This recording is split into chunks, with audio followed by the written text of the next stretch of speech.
Hey guys, and welcome to Finger Gym. My name's Harry, and today I'm going to walk you through 6 simple exercises every beginner guitarist should know so they can improve their guitar playing. Now, for all these exercises, the clips are taken from the 21-day Finger Gym Challenge, which is my system I created to take you from a beginner guitarist where you've got clumsy fingers and you're struggling to creating finger coordination and control. So obviously right now, I'm in a beautiful little field in the English countryside, but in the video clips, I'm going to be on my sofa where I filmed the 21-day challenge. We're going to go through 2 things. We're going to go through how to do the exercise, and then we're going to talk about the benefit of each exercise as well. So the first exercise is index downs. So we start on our index finger and then go to middle, back to index, to ring, pinky to index, then move up a string and keep coming back to our index finger in between each note. So watch as I do it. We go index, middle, index, ring, index, pinky, and upper string. You get the idea? And then once we get to the top string, we move up a fret and then repeat it back down the string. So index, middle, index, ring, index, pinky, back down a string. The main benefit is that it isolates the movement between our index finger and the other 3 fingers to increase our coordination on the fretboard.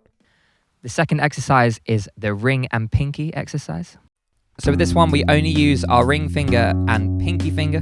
What we do is we start on our ring finger on the first fret of the low E string, and then do our pinky on the next fret, move up a string every time, up to the high E string. Once we get to the top string, move up a fret, start on our ring finger again, and walk up with our pinky. Back down the strings. The main benefit of this exercise is it increases our coordination between our ring fingers and pinky fingers, which are the most difficult finger combination to manage because they're tricky. They're tricky to control. The third exercise is one-note bends. So with this one, we pick a finger. In this case, it's my ring finger. And then we pick a fret. In this case, it's the 9th fret, preferably in the middle of the fretboard. It's a bit easier to start with. And then we bend up one note. We try our best just to bend up to the next note and try to get there as accurately as possible. Don't stress. It's more of a technique practice than trying to be perfect. But as you can see, I'm bending the string up to the next note. Another thing to remember is that on the low 3 strings, like I'm on now, we bend downwards. As you can see, I'm bending downwards. But once we get to the top 3 strings, we bend upwards, which I'll show you in a second. And we're moving up the frets here as we go. So bend down, bend down, bend down. And now start bending upwards. I want to get into the habit of doing that. Because if we were to bend down now on this high E string, we go off the fretboard. The main benefit of this is technique practice, practicing our bends, which are a difficult technique, but a great one to master and add some spice to your playing.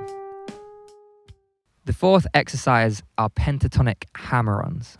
So with this exercise, we're combining a little bit of theory and scales with technique. So as you can see, I'm hammering on each finger. So what I'm doing is I'm plucking once with my right hand, then hammering on. And the shape that I'm hammering on is the minor pentatonic position 1 shape. One of the most important shapes you can practice on the guitar. We're creating that shape with our fingers so we can not only practice the shape, but also practice hammer-ons at the same time. So the main benefit of this is we're combining practicing our technique with drilling down and memorizing our scale shapes. In fact, one of the most important scales on the guitar for soloing. The fifth exercise is middle downs. So this is just like our first exercise, the index downs, but instead of coming back to the index finger every time, we come back to our middle finger. So we go middle ring, middle pinky, back to our middle finger on the next string up. Middle, ring, middle, pinky, upper fret. The main benefit of this is creating, again, isolating our fingers, but without that index finger, it can be even more tricky because the index finger sometimes we rely on as our anchor sometimes on the fretboard. So this one gets rid of that and allows us to create coordination between our middle and ring and middle and pinky by isolating those fingers. And the sixth exercise are semitone slides. So we start on our index finger and we slide up 1 fret and back down the same fret. Once we get to the top string, we move up to our middle finger and slide between the next 2 frets with our middle finger.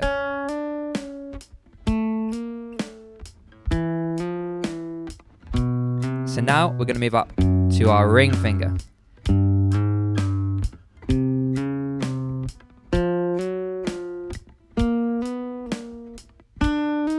And then finally onto the pinky finger. So we're practicing between each finger individually. The main benefit of this is practicing and drilling down our sliding technique, which is a great technique we can use to spice up our playing when we're playing the guitar. This one isolates that technique and allows you to drill it down between each finger. Those were 6 exercises every beginner guitarist should know to improve their guitar playing fast. If you want play-along step-by-step routines that involve all these exercises plus many more, 3 hours plus of routines, then check out the 21-day Finger Gym Challenge to get step-by-step progress in 21 days with your finger coordination and speed. My name is Harry, this is Finger Gym, and I'll see you very soon in the next video. Thanks for watching.